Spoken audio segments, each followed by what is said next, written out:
Hi guys, with another video. Today I'm gonna show you how you can test the Hall sensor LG washing motor speed sensor, which is this is the one. This is the belong to LG the washing machine. We're gonna use this multimeter and bring the things right here on. Right there, 20,000 or little more than that. So after that, just grab this one. Its black side is gonna go up, and you just hold it the red one, right? This last one.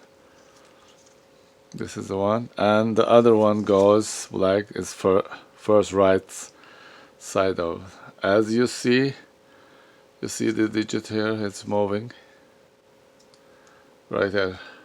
Oh, sorry, right here. See, it's moving.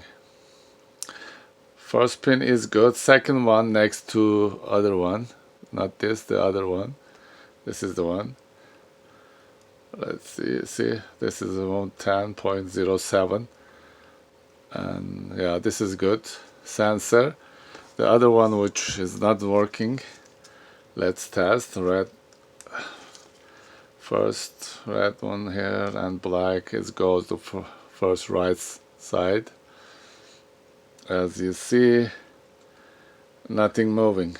Look here, nothing moving.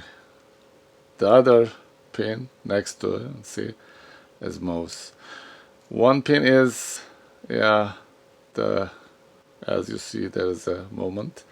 The other pin, there is nothing, which means this is not good sensor. Which the other one we measured that this is the one good one. This is the not good. So today we're learning this and how you can test the speed sensor on LG washing motor. I hope this video helpful to you guys, and see you soon with another video. Alright, bye.